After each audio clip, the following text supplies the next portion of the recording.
रात के लगभग 9:30 बज रहे थे।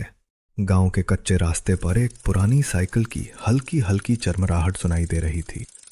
साइकिल चला रहा था रामलाल। रामलाल की उम्र लगभग 45 साल थी। पूरे दिन मंडी में गेहूं बेचकर वह देर रात अपने गांव लौट रहा था। उसकी साइकिल के हैंडल पर एक लालटेन टंगी हुई थी, जिसकी पीली रोशनी मुश्किल से कुछ कदम आगे तक दिखाई दे रही थी। हवा लगातार तेज होती जा रही थी। रामलाल ने आसमान की ओर देखा। लगता है आज बारिश जरूर होगी। उसने साइकिल की रफ्तार थोड़ी बढ़ा दी, क्योंकि गांव पहुंचने से पहले उसे पुराने जंगल के किनारे से गुजरना था। उस जंगल के पास ही थी एक पुरानी पानी की टंकी। वह टंकी अब कई वर्षों से बंद पड़ी थी। गांव वाले कहते थे, वहां रात के बाद कोई नहीं जाता। जो भी गया वो या तो बीमार पड़ गया या फिर कभी वापस नहीं लौटा। रामलाल इन बातों पर कभी विश्वास नहीं करता था। वह हमेशा कहता था, अरे भूत प्रेत जैसी कोई चीज नहीं होती है। लेकिन आज की रात कुछ अलग थी। हवा में अजीब सी बेचैनी थी, जैसे कोई उसे लगातार देख रहा हो। रामलाल ने पीछे मुड़कर देखा। रास्ता बिल्कुल खाली था। सिर्फ उसकी साइकिल के पहियों के निशान मिट्टी पर बनते जा रहे थे। अचानक उसकी साइकिल की घंटी अपने आप बज उठी। रामलाल चौंक गया। उसने घंटी को हाथ लगाकर देखा। वह तो बिल्कुल ठीक थी। शायद हवा की वजह से बच गई होगी। उसने खुद को समझाया और आगे बढ़ गया। कुछ ही मिनट बाद सामने जंगल दिखाई देने लगा। जंगल के बीचों बीच दूर एक बहुत ऊंची काली आकृति खड़ी थी। वही पुरानी पानी की टंकी। टंकी की दीवारों पर काई जमी हुई थी। ऊपर टूटी हुई रेलिंग हवा में हिल रही थी।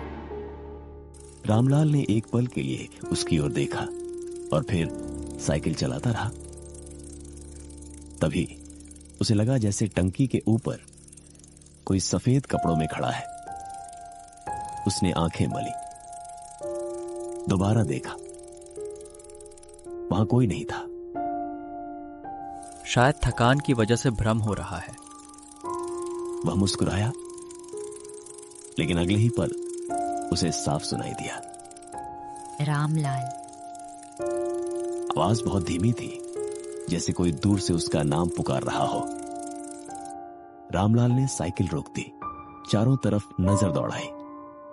कोई नहीं था, सिर्फ हवा और झिंगुरों की आवाज। वह फिर चल पड़ा, लेकिन अब उसके हाथ कांप रहे थे। जैसे जैसे वह टंकी के करीब पहुंच रहा था, हवा और ठंडी होती जा रही थी। अचानक उसकी लालटेन बुझ गई। पूरा रास्ता अंधेरे में डूब गया। रामलाल ने लालटेन दोबारा जलाया, लेकिन उसकी नजर सामने पड़ी। टंकी के नीचे कोई खड़ा था। एक लंबा दुबला आदमी, पूरा शरीर सफेद कपड़ों में। चेहरा बिल्कुल दिखाई नहीं दे रहा था। रामलाल का गला सूख गया। उसने डरते हुए पूछा, कौन है? कोई जवाब नहीं। सिर्फ वही आकृति धीरे धीरे उसकी ओर बढ़ने लगी। रामलाल ने घबराकर साइकिल घुमाई और पूरी ताकत से पैडल मारने लगा। साइकिल तेजी से दौड़ने लगी, लेकिन उसे ऐसा महसूस हुआ जैसे पीछे से कोई भी उतनी ही तेजी से उसका पीछा कर रहा हो। उसने पीछे मुड़कर देखा और उसके होश उड़ गए। वहां कोई इंसान नहीं था। सिर्फ दो चमकती हुई लाल आंखें अंधेरे में उसका पीछा कर रही थी। हे भगवान, ये क्या है? उसने भगवान का नाम लेते ही पूरी ताकत से साइकिल दौड़ाने लगा। उसे बिल्कुल अंदाजा नहीं था कि यह रात उसकी जिंदगी की सबसे भयानक रात बनने वाली है। रामलाल पूरी ताकत से साइकिल चला रहा था। उसके पैरों की रफ्तार इतनी तेज थी कि साइकिल की चेन लगातार खड़खड़ाने लगी। ठंडी हवा उसके चेहरे पर चाबुक की तरह लग रही थी। उसके कानों में केवल दो आवाजें गूंज रही थी, साइकिल के पहियों की चरमराहट और पीछे से आती किसी अनजान चीज के दौड़ने की आहट। उसने एक बार फिर हिम्मत करके पीछे देखा। लाल आंखें अब पहले से भी ज्यादा पास थी। ऐसा लग रहा था जैसे वे जमीन पर नहीं, हवा में तैर रही हो। रामलाल के माथे पर पसीना छलक आया। हे भोलेनाथ, मेरी रक्षा करना। तभी अचानक साइकिल किसी पत्थर से टकराई। रामलाल सड़क पर जा गिरा। उसके हाथ और घुटने छिल गए। लालटेन दूर जाकर टूट गई और चारों तरफ फिर से घना अंधेरा फैल गया। वह दर्द से कराहते हुए उठा और घबराकर पीछे देखने लगा, लेकिन वहां कोई नहीं था। न लाल आंखें, न सफेद कपड़ों वाला आदमी, सिर्फ हवा, पेड़ों की सरसराहट और गहरा सन्नाटा। रामलाल ने जल्दी से साइकिल उठाई। हैंडल थोड़ा टेढ़ा हो गया था, लेकिन साइकिल चलने लायक थी। वह बिना रुके गांव की तरफ भागा। करीब 15 मिनट बाद वह गांव पहुंचा।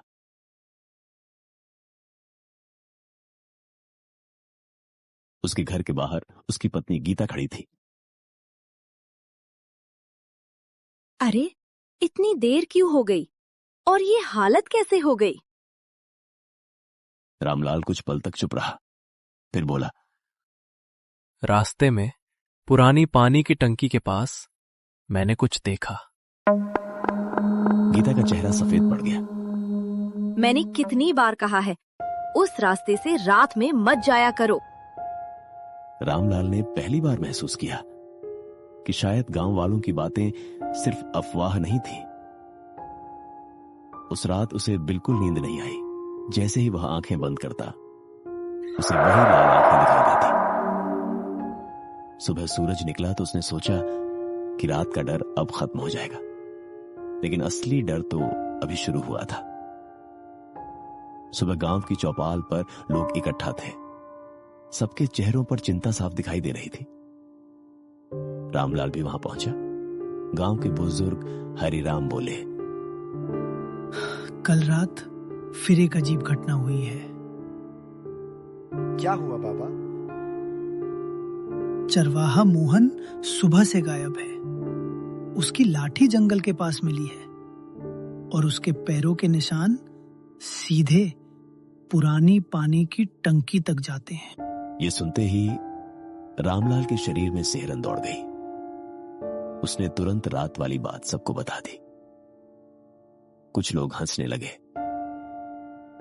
अरे, रात का वहम होगा। लेकिन हरिराम की आंखों में डर साफ दिखाई दे रहा था। उन्होंने धीमी आवाज में कहा, 30 साल पहले भी ऐसा ही हुआ था। सभी लोग हैरानी से उनकी तरफ देखने लगे। उस समय उस टंकी की देखभाल एक चौकीदार करता था। नाम था रघुवीर। एक बरसाती रात में वो अचानक गायब हो गया। जब लोग उसे खोजने पहुंचे तो टंकी के अंदर सिर्फ उसकी लालटेन मिली, लेकिन रघुवीर कभी नहीं मिला। ये सुनकर चौपाल पर बैठे सभी लोगों के रोंगटे खड़े हो गए। उसके बाद से जिसने भी रात में उस टंकी के पास किसी सफेद कपड़ों वाले आदमी को देखा, उसके साथ कोई न कोई अनहोनी जरूर हुई। रामलाल अब पूरी तरह डर चुका था, लेकिन उसके मन में एक सवाल बार बार उठ रहा था। अगर सचमुच वहां कोई रहस्य है तो आखिर वह है क्या? उसी शाम गांव में मोहन की तलाश के लिए 5 लोगों की टोली बनाई गई। रामलाल भी उनके साथ जाने को तैयार हो गया। सूरज ढलने से पहले वे जंगल पहुंच गए। चारों तरफ अजीब सी खामोशी थी। पेड़ों पर बैठे पक्षी भी जैसे चुप थे। पुरानी पानी की टंकी सामने खड़ी थी। दिन की रोशनी में भी वह किसी डरावने महल जैसी लग रही थी। उसकी दीवारों पर मोटी काई जमी हुई थी। लोहे की सीढ़ियां पूरी तरह जंग खा चुकी थी। टंकी का लोहे का दरवाजा आधा खुला हुआ था। ऐसा लग रहा था जैसे किसी ने अभी अभी उसे खोला हो। रामलाल ने धीरे से कहा, अंदर चलें? बाकी लोग एक दूसरे का चेहरा देखने लगे। आखिर हिम्मत करके सब अंदर घुस गए। टंकी के भीतर सीलन की बदबू फैली हुई थी। छत से पानी की बूंदें टपक रही थी। अंदर बहुत अंधेरा था। सबने अपनी अपनी टॉर्च जला ली। इधर देखो।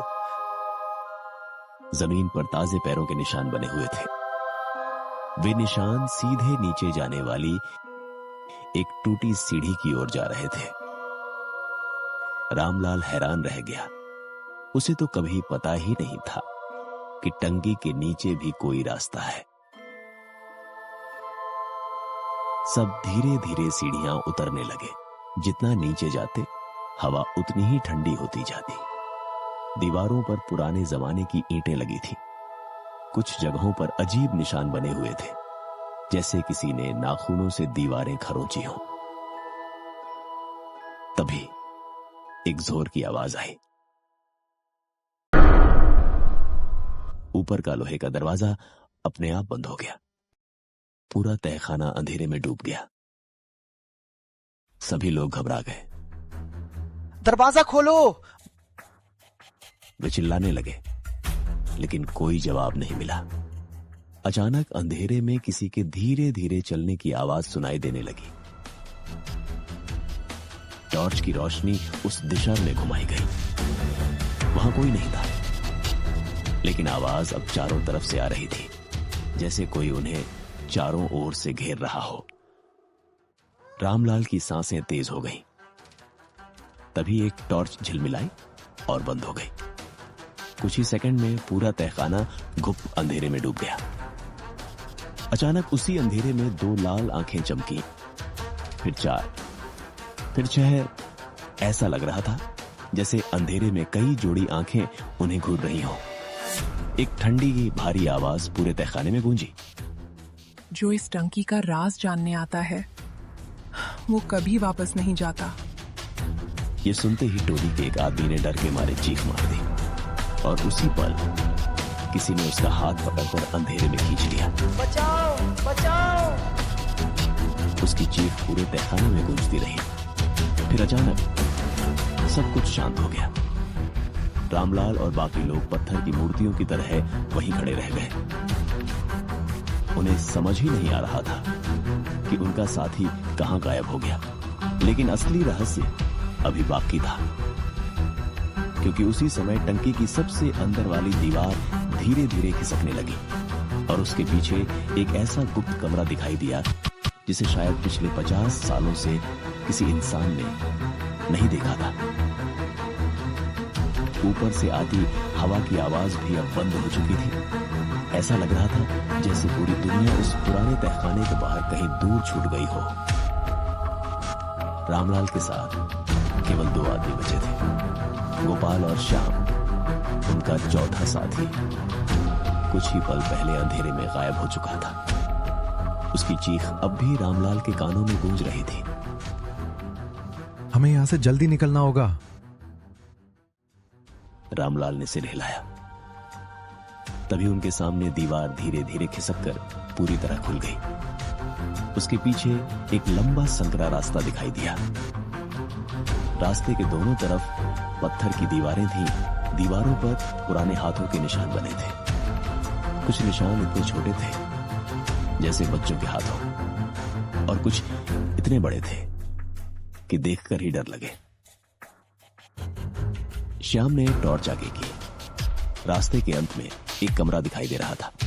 कमरे के अंदर हल्की पीली रोशनी चमक रही थी।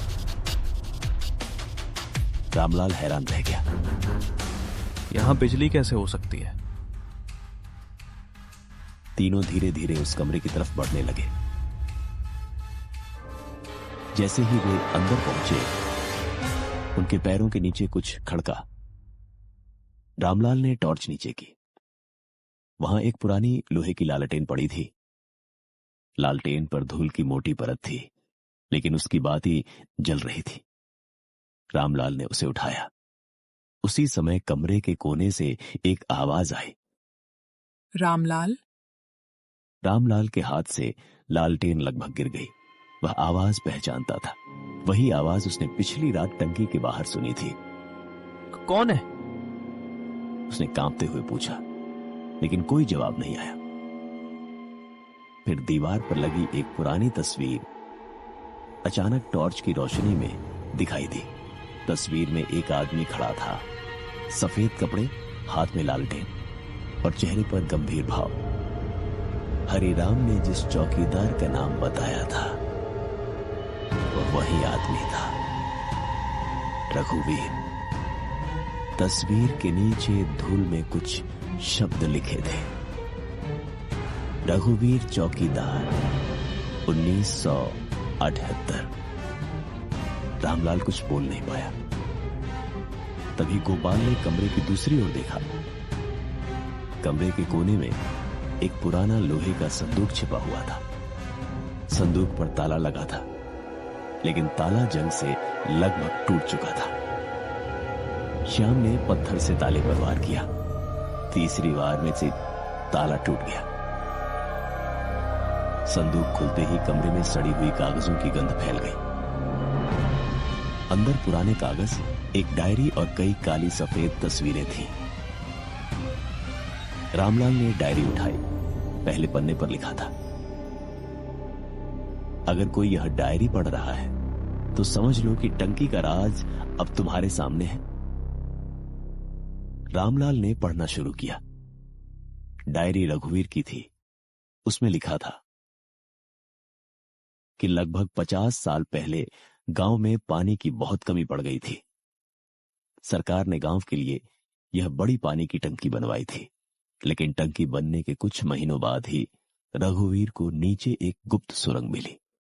उस सुरंग का रास्ता टंकी के नीचे से जंगल के अंदर तक जाता था।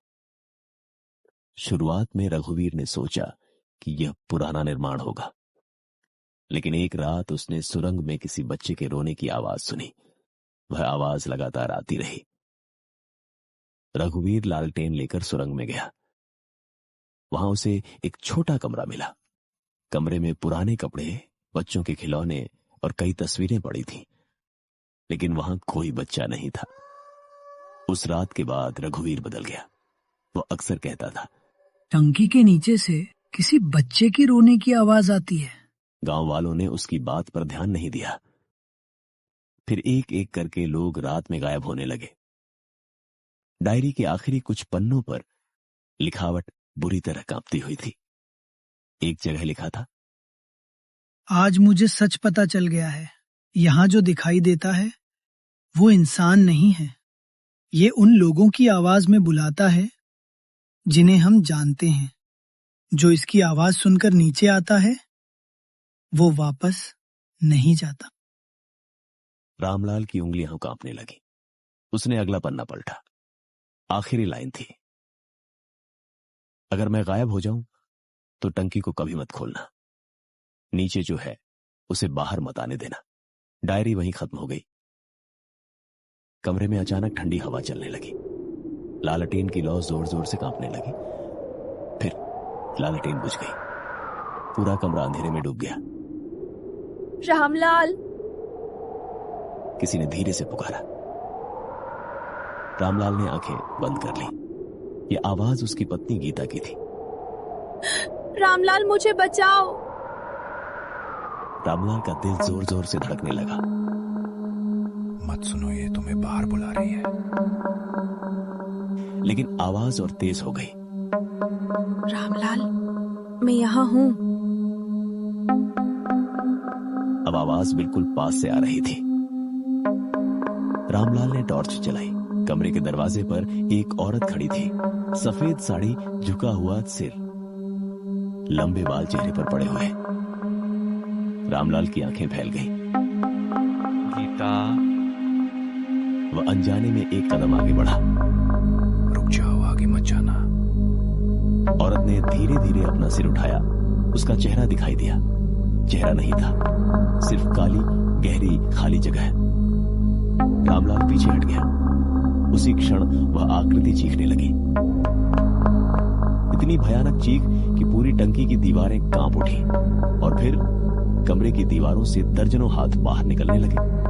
काले, सूखे मानव हाथ वे तीनों की तरफ बढ़ रहे थे। भागो जल्दी। तीनों गुप्त सुरंग की ओर भागे। पीछे से चीखें और तेज होती जा रही थी। सुरंग लंबी थी। वे अंधेरे में भागते रहे। अचानक सामने एक लोहे का दरवाजा दिखाई दिया। रामलाल ने उसे खोला और बाहर भागने लगा। वे तीनों बाहर जंगल में गिर पड़े। रात के करीब 12 बज चुके थे। आसमान में बादल और घने हो चुके थे। तेज हवा चल रही थी। दूर बिजली चमक रही थी, लेकिन बारिश नहीं हो रही थी। रामलाल ने पीछे देखा। पुरानी पानी की टंकी अंधेरे में खड़ी थी। उसकी ऊपरी में वही सफेद कपड़ों वाला आदमी दिखाई दे रहा था, रघुवीर। वह चुपचाप उन्हें देख रहा था। रामलाल ने हाथ जोड़ लिए। हमें छोड़ दो। रघुवीर ने कोई जवाब नहीं दिया। उसने सिर्फ अपना हाथ उठाया और टंकी की ओर इशारा किया। रामलाल ने टॉर्च से देखा। टंकी के नीचे एक जगह जमीन फटी हुई थी। वहां से काला धुआं निकल रहा था। हमें इसे बंद करना होगा।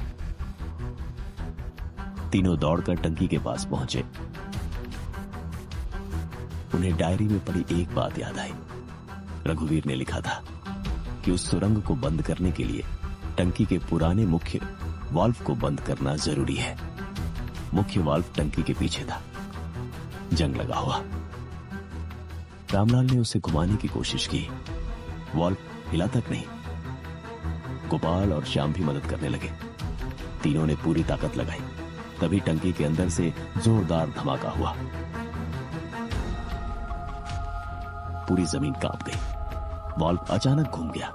उसी क्षण टंकी के अंदर से एक भयानक चीख निकली। आसमान में बिजली चमकी और पहली बार उस रात तेज बारिश शुरू हो गई। बारिश इतनी तेज थी कि कुछ ही सेकंड में सब भीग गए। टंकी की दीवारों पर बनी काली परछाइयां धीरे धीरे गायब होने लगी। सफेद कपड़ों वाला रघुवीर भी धुंधला पड़ने लगा।